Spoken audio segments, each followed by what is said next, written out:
এমন বিয়ে কি কখনো কেউ দেখেছেন? নেওয়া তো দূরের কথা, দেওয়া নিয়ে কাড়াকাড়ি।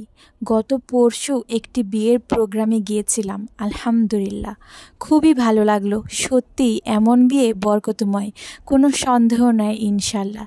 আসরের পর বিয়ে, মাগরিবের পরে মেয়েকে তুলে নিল, তারপর দিন জোহর বাদ অলিমা। বরযাত্রী হলো শুধুমাত্র দুজন, ছেলে আর ছেলের বাবা। আরও আশ্চর্যের বিষয় হলো পূর্ব থেকেই সত্য দেওয়া আছে, কোনো খাবারের ব্যবস্থা করা যাবে না, করলেও তারা খাবেন না।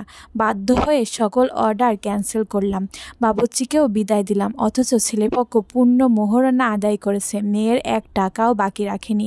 ওদিকে পরদিন জোহর বাদ আলিমার মেয়ে পক্ষের সকল আত্মীয় স্বজনের দাওয়াত দিয়েছেন এবং বলেছেন যে কোনো মূল্যে সকলকে আসতে হবে। বাসর করেছে ছেলের ঘরে, মেয়ের ঘরে তারা বাসর করতে দেয়নি, যাতে তাদের কোনো খরচ না হয়। ফার্নিচার অর্ডার দিতে চেয়েও পরামর্শক্রমে দেয়া হয়নি, কারণ ছেলেপক্ষ কোনো ফার্নিচার গ্রহণ করবে না। জিজ্ঞেস করলাম ছেলের বাবাকে, আপনারা এমনটা কেন করছেন? কিছুই তো গ্রহণ করতে চাচ্ছেন না, এমনকি 1 লোকমা খাবারও খেতে চাচ্ছেন না। ছেলের বাবা একটা বাবার মেয়েকে ছোট সময় থেকে সম্পূর্ণ অর্থনৈতিকভাবে ভরণ পোষণ দিয়ে থাকেন, শিক্ষা দীক্ষা নিয়ে থাকে, তারপরে সেই জলজান্ত মেয়েটিকে অন্য একটি পুরুষের ঘরে দিয়ে দেয়। বিয়ে দেওয়ার সময় কতটা কষ্ট তাদের ভিতরে থাকে, তারপর যদি আবার সেই পিতার উপর বিভিন্ন বিষয় চাপিয়ে দেওয়া হয়, কত বড়ই না জুলুম হবে তাদের উপর। এটা কোনো বানানো ঘটনা নয়, বরং এটা হচ্ছে আমারই এক বন্ধুর আপন মামাতো বোনের বিবাহের সংক্ষিপ্ত বিবরণী। হ্যালো এভরিওয়ান, আসসালামু আলাইকুম। সাবিনাস স্টোরিতে আপনাদের সবাইকে স্বাগতম। কেমন আছেন সবাই? আমি আপনাদের সাবিনা আপু, আল্লাহর রহমতে অনেক ভালো আছি।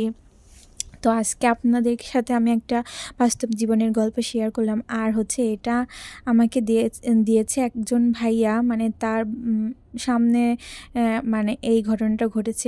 আর আমার কাছেও এই ঘটনাটা অনেক ভালো লেগেছে, তাই ভাবলাম আপনাদের সাথেও শেয়ার করি, আপনাদের কাছেও ভালো লাগবে। তো অনেক দিন পরে একটা বড় ভিডিও নিয়ে আপনাদের সাথে চলে এসেছি।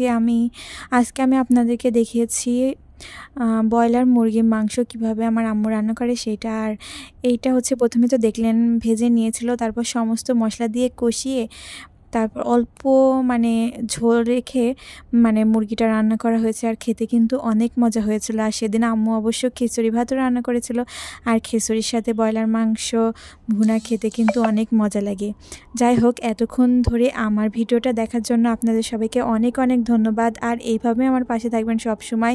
দেখুন, আমার কথা বলতে বলতে কিন্তু আমার মুরগি রান্না অলরেডি কমপ্লিট হয়ে গেছে, আর কালারটাও কিন্তু অনেক ভালো এসেছে। যাই হোক, ভালো থাকবেন সবাই, আল্লাহ হাফেজ।